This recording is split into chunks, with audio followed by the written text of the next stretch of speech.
Queridas irmãs, queridos irmãos, que a paz seja conosco.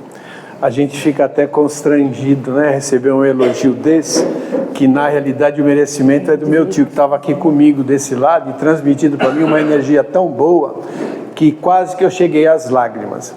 Mas eu tenho certeza que ele trouxe os meus amigos e os familiares que já fazem parte da equipe que me ajuda nessa tarefa abençoada de muita responsabilidade.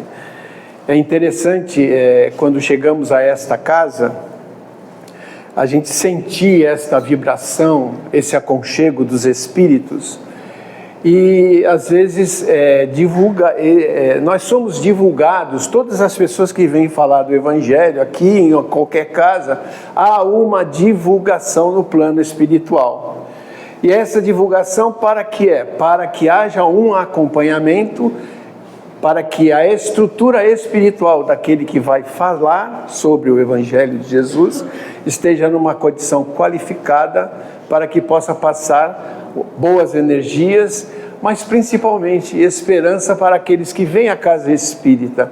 Porque na realidade, quando nós chegamos à casa espírita, a gente vem em busca de um alívio, de um aconchego, de um afago e de uma esperança, porque nós estamos passando por momentos muito difíceis na Terra, no nosso Brasil, na nossa cidade, e nós precisamos de força e coragem para que possamos sustentar-nos em Jesus, no Evangelho, para que ultrapassemos esta porta larga que se apresenta para nós, para que possamos achar a porta estreita, a fim de que, pela passagem da porta larga, nós façamos um regime espiritual para transpor a porta estreita com muita facilidade. E esse regime faz parte desta noite, porque aqui nós estaremos ouvindo o Evangelho de Jesus, bem simplesmente falado, mas passando a esperança, a fé e o amor que Jesus tem para conosco, a fim de que possamos sair daqui mais aliviados.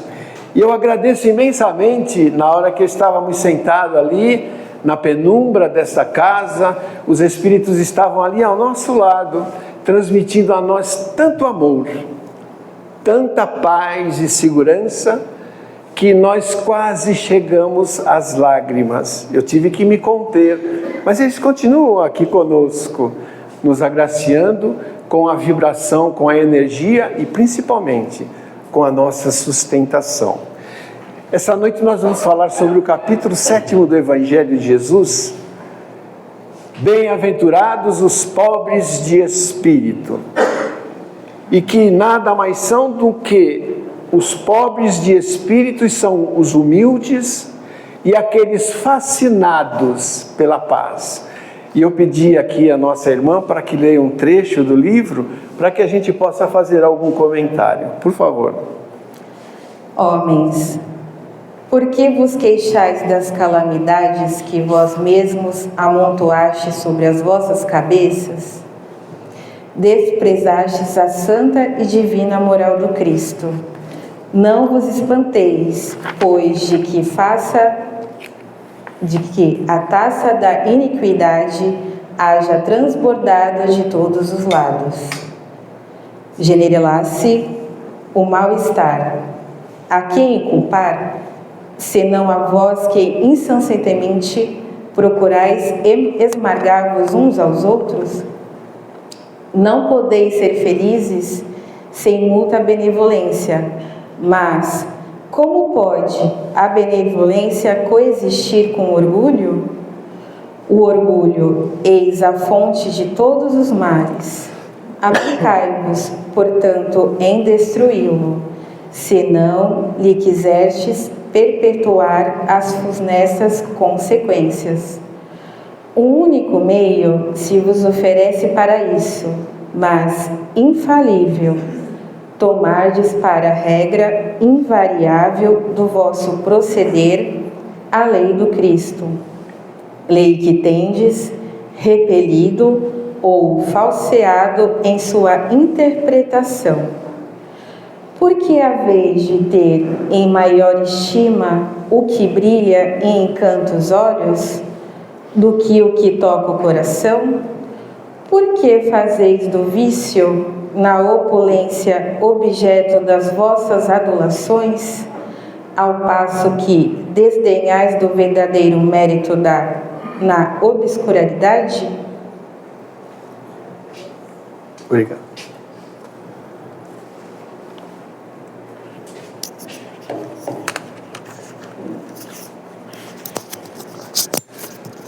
Ninguém pode voltar atrás e fazer um novo começo, mas todos nós podemos recomeçar e fazer um novo fim.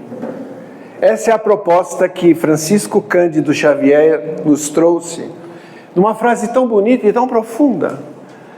Ninguém pode voltar atrás, lógico, porque as palavras soltas, os movimentos acusados por nós, as condições às quais passamos para frente, nós não podemos retroceder, infelizmente. Mas nós podemos recomeçar. E este recomeço, sem dúvida nenhuma, é o perdão das ofensas. Nós podemos recomeçar e fazer um fim maravilhoso.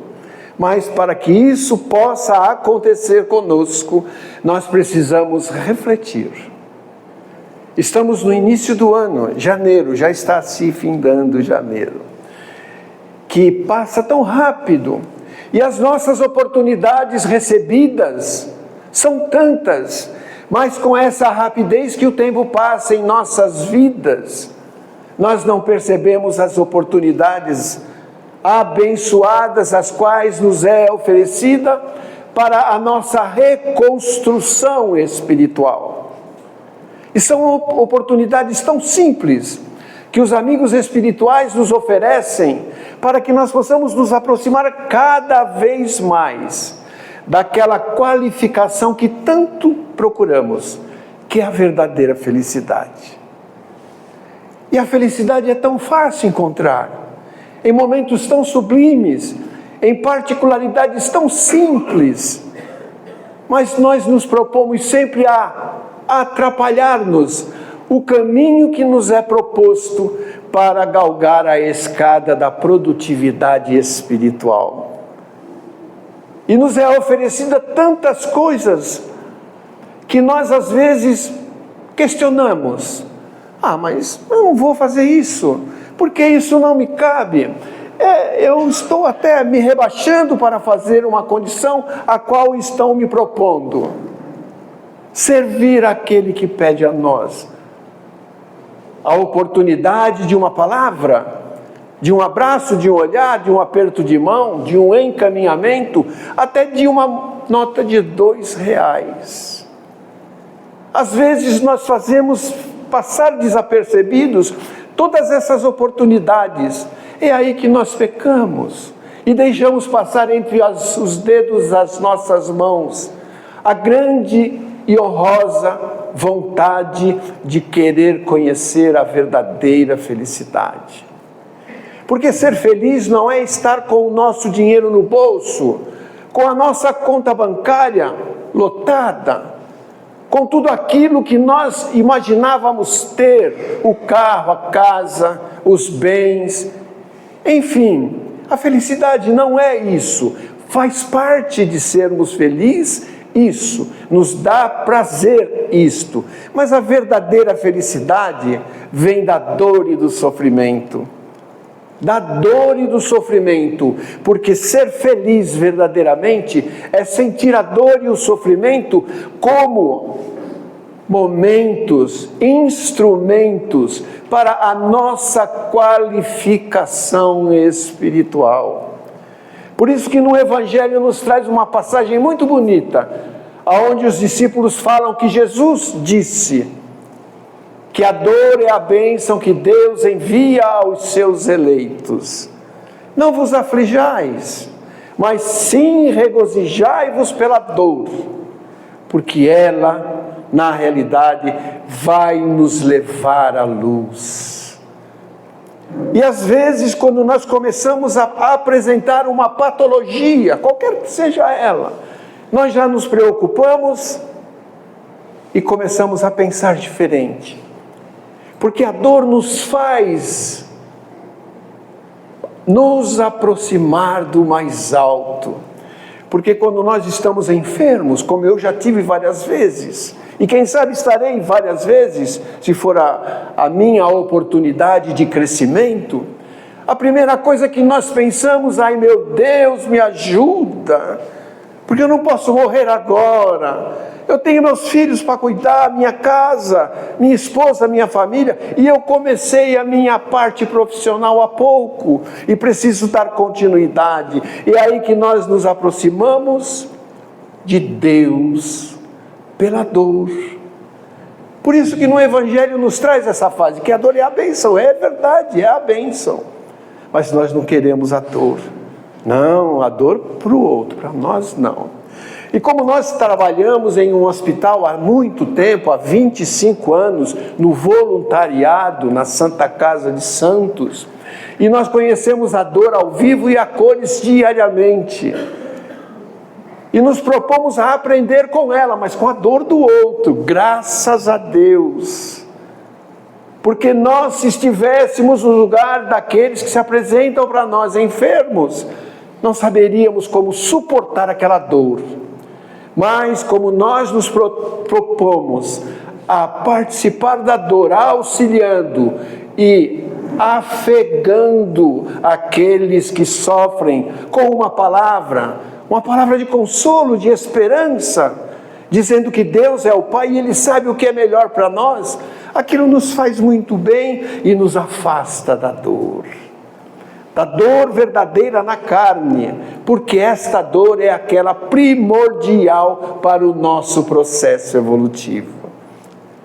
E muitos de nós, às vezes, falamos assim, não merecia isto, não merecia estar passando por isto. É as frases mais comuns que nós encontramos e ouvimos dentro daquele hospital.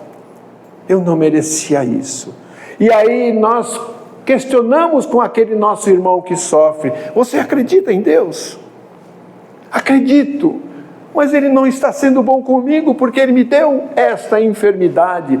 Eu falei, Deus é o nosso Pai e Ele sabe o que é melhor para nós. E muitas das vezes, quando o paciente está numa condição equilibrada e pode até raciocinar conosco, nós falamos a ele assim, por que será que Deus te promoveu então esta dor, este teu sofrimento? Será que não é para que tu possas refletir nesse leito que tu estás, daquilo que tu deixastes de fazer, dos propósitos infelizes aos quais você se comprometeu? Não tem condição, você tem condição de pensar em tudo isso. E é nesse momento que você pode pedir a Deus, o nosso Pai, oh meu Deus, me desculpa, eu errei, eu sei que eu errei, mas eu errei inconscientemente, porque eu não sabia que o erro ia me propor tanta dificuldade. E é assim que às vezes nós falamos aos pacientes para que eles possam entender, porque eles estão naquela condição de dor e sofrimento, mas que aquilo vai passar. Aquilo vai passar. E muitos que nós conversamos, a dor passou como óbito. E aí a família fala, puxa, mas com óbito? Por que com óbito? Para exterminar aquela dor. O compromisso dele na terra foi esse. E ele se comprometeu a passar por isso. E passou. E saiu do corpo sem algumas atividades infelizes que ele cometeu e cumpriu com essa dor o resgate. Então, às vezes nós pensamos assim, poxa, eu tenho muito medo de ficar doente. Ao invés de nós pensarmos assim, oh meu Deus, se eu ficar doente, me ajuda para que eu tenha forças para dominar-me e aceitar a dor como uma bênção. Que legal, né? Porque Deus é Pai, Ele nos entende, Ele sabe o que consta conosco totalmente. Ele conhece a cada um de nós. E muita gente não aceita e não entende que Deus é isso.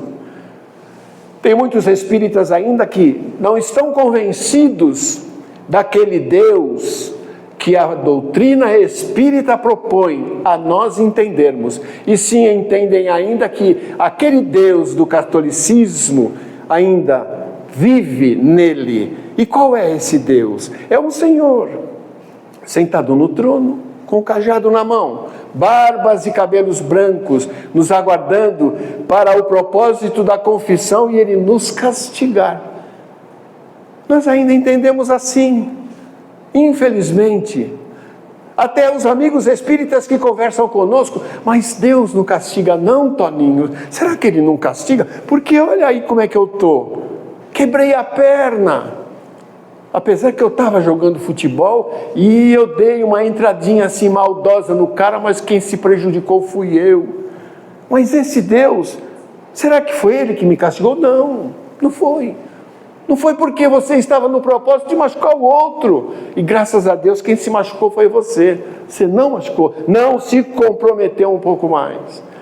Então esse Deus que nós temos conosco, que o espírita tem que entender, como diz a primeira pergunta do Livro dos Espíritos: o que é Deus?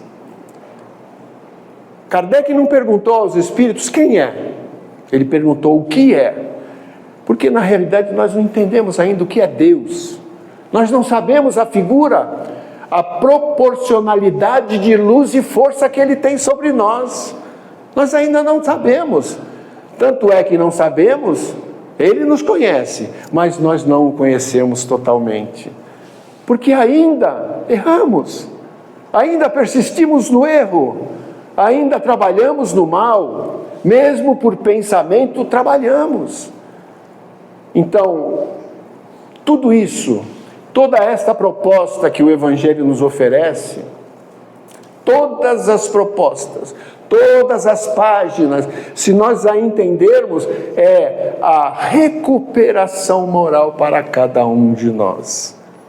É o nosso encaminhamento, são as lições propostas por Jesus, porque o Evangelho é de Jesus. Apesar de ser trazido por homens, mas foi Jesus que intuiu, que trouxe na mente daqueles que se propuseram a escrevê-lo para o nosso entendimento, para a nossa prioridade de construir um homem melhor em cada um de nós. E esta proposta tem que ser diária para cada um de nós.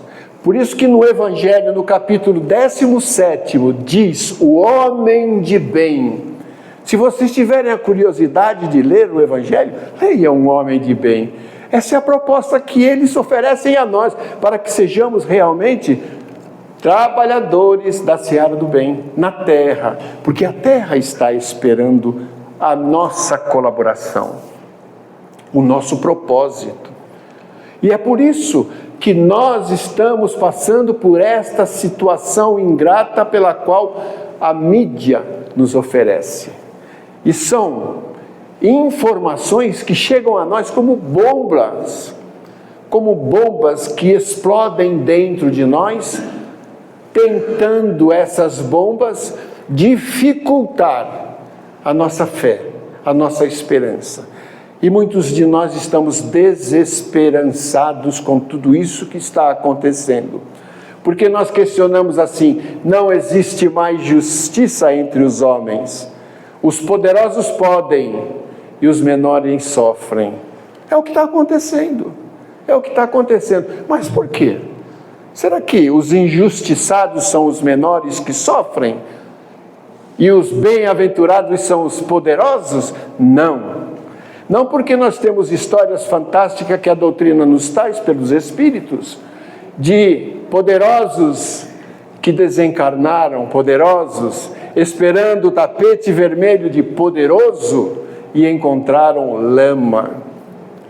E aqueles que foram prejudicados por estes poderosos retornaram ao plano espiritual numa condição de espíritos que resgataram suas dívidas passadas. E é o que está acontecendo conosco. Mas infelizmente, nós não aceitamos dessa forma, porque nós queremos a justiça não para amanhã, mas para ontem. Nós não aceitamos aquilo que passamos. Como diz aqui o Evangelho que foi lido hoje, que nós verificamos o bem vestido e damos prioridade a ele, e o mal vestido deixamos para a segunda ordem. É isso que acontece. Nós ainda gostamos de levar vantagem. Gostamos de levar vantagem. Em todos os momentos, às vezes, nós somos julgados e condenados por erros cometidos aqui na vida atual. Mas nós procuramos de todas as formas aliviar esses erros por intermédio dos poderosos, para que possamos sair ilesos e continuarmos a nossa caminhada. Vou dar um exemplo: a multa de trânsito. A multa de trânsito é um exemplo magnífico. Às vezes, com pressa que estamos, passamos um sinal vermelho. No dia seguinte, vem aquele papelzinho horroroso para que a gente possa responder pelo erro cometido. E o que nós procuramos? Procuramos nos justificar. E colocamos uma lauda tremenda dizendo que nós estávamos indo para um hospital visitar não sei fulano, etc. E não percebemos o sinal pela nossa cabeça que estava cheia e querendo justificar um erro que é nosso e que nós temos que pagar por ele. Mínimo, mas temos que pagar por ele. Eu digo isso por experiência própria. Eu fui fazer uma palestra lá em Cubatão, e como eu saí do hospital um pouco mais tarde, eu estava atrasado. E sem querer passei um sinal vermelho.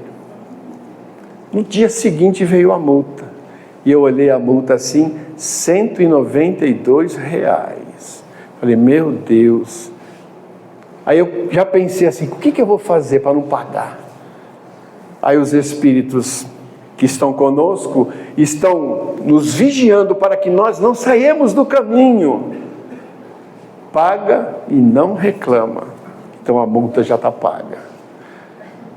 Isso é a verdade, é a conscientização do nosso dever, não obrigação, é dever. Porque se nós queremos estar numa condição equilibrada no caminho, em busca racional da felicidade, nós precisamos estar no caminho reto, sem desviarmos 1 milímetro, porque senão não adianta. Então esse propósito nós podemos assumi-lo no início desse ano. Vamos nos propositar a errar menos, vamos tentar refletir aquilo que nós fizemos do ano passado, o que fizemos de bom, vamos lembrar, o que fizemos de ruim, vamos lembrar também, porque a maioria daquilo que fazemos que não vamos dizer assim, constante no cristianismo, aquelas coisas erradas que a gente esquece tão fácil, né? Mas os amigos espirituais não, e eles procuram nos orientar e reaver todos esses erros. É a lei da ação e reação. Então, por isso que nós estamos, nesta noite, tentando passar uma mensagem original do Cristo, do Evangelho, porque nós somos espíritos imperfeitos, vivendo num planeta imperfeito, mas que está se reconstruindo. E nós também queremos nos reconstruir. Nós queremos melhorar, nós queremos passar adiante, para que possamos servir, quem sabe, um pouco mais, divulgar um pouco mais o amor pelas nossas experiências, divulgar o amor, a caridade, pelas nossas atitudes, porque é isso que nós estamos precisando na terra, homens de boa vontade. E para que essa boa vontade aconteça, nós precisamos entender com racionalidade, com razão, o que é bom para nós e para o povo, não só para nós e para o outro, para aquele que se aproxima de nós. Porque se vocês tiverem também a curiosidade de ler, tem um capítulo no livro Céu e Inferno, é o capítulo, se eu não me engano, 5º. Lá diz do Código Penal da vida futura. Código Penal da vida futura. E quando, a primeira vez que eu li este capítulo, eu falei, caramba, são 33 itens, 33 códigos, e eu me incluía em todos eles. Há algum tempo, porque o meu livro, O Céu e o Inferno, ele já está todo amarrotado, tudo emendado, porque eu leio, releio, e é um livro maravilhoso, toda a codificação é. Mas é um livro que traz informações de espíritos que desencarnaram e foram trazidos para contar a passagem deles para o plano espiritual. E aqui consta também suicidas, que hoje, infelizmente, está se acometendo na Terra o maior número de suicidas. É que nós não temos essas informações porque o povo não deixa divulgar. Olha, o fulano se matou, se jogou, deu um tiro, etc. e tal. Por quê? Porque para eles esta informação é a título de fazer com que as pessoas pensem no suicídio para se aliviarem da dor e do sofrimento. Eu tinha um amigo, não sei se vai dar tempo de eu contar, que ele se decepcionou 100% com um de seus filhos, por causa da droga. É um cara dedicadíssimo à família, dedicadíssimo, mas infelizmente o filho se entregou e, como todo aquele que se entrega para este lado da vida, é só tristeza e desesperança. Ele acabou sendo preso.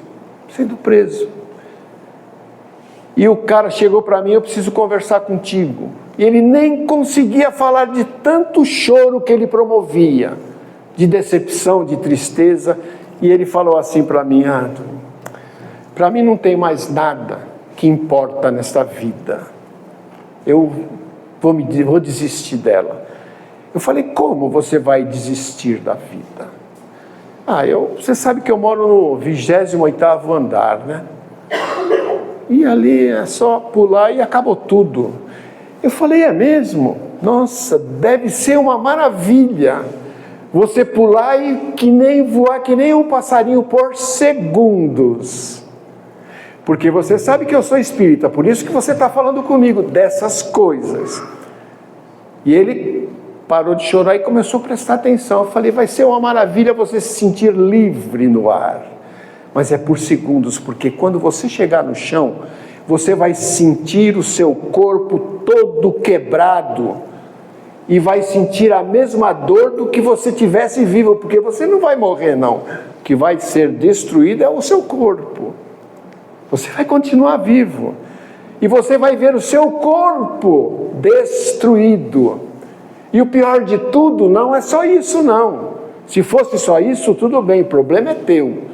Agora, imagine a sua esposa, o seu filho que proporcionou isso a você, as suas filhas que vão ficar. Como vai ficar a sua família com um suicida como você está pensando?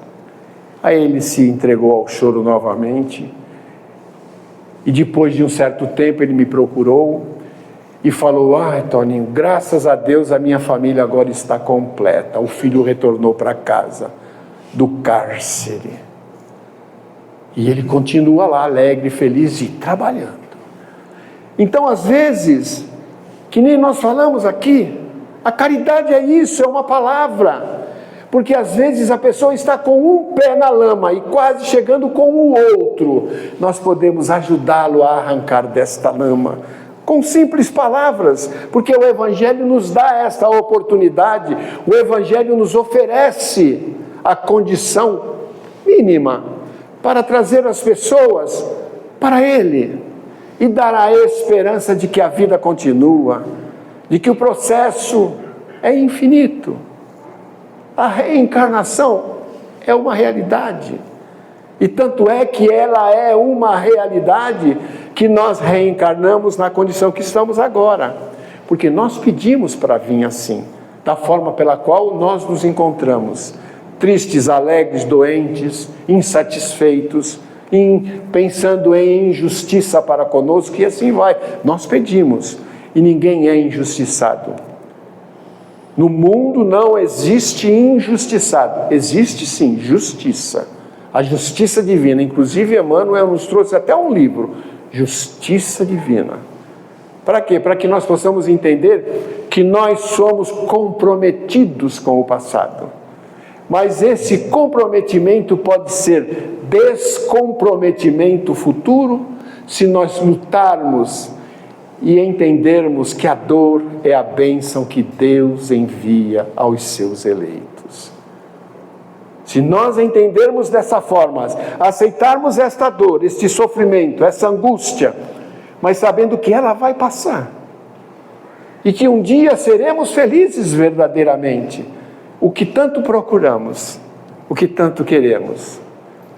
Por isso que Francisco Cândido Xavier nos disse: recomeçar e fazer um novo fim. Essa é a proposta que trazemos hoje.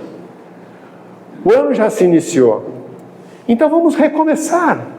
Não importa o que erramos, o que fizemos de errado, vamos esquecer, vamos apagar, vamos deixar de lado da nossa vida e vamos nos recompor na verdadeira luta, que é a luta pela luz e pela felicidade.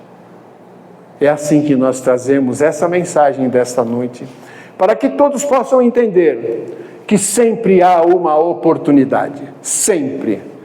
Deus é Pai, Deus nos propõe propostas magníficas para que sejamos felizes sempre, e sempre servindo em nome dEle. E tem uma poesia que nós vamos encerrar esta fala, que eu tenho certeza que vai tocar no coração de vocês e no meu também, que é: o Senhor é o meu pastor, e nada me faltará.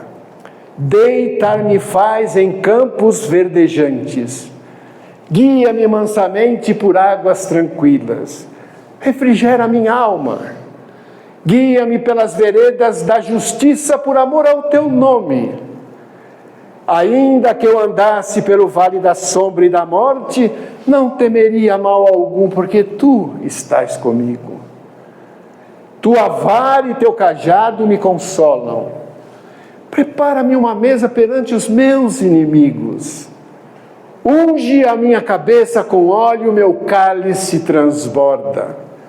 Certamente que a bondade e a misericórdia me seguirão por todos os dias da minha vida, e eu habitarei a tua casa, Senhor, por longos e longos dias. Que Deus nos abençoe.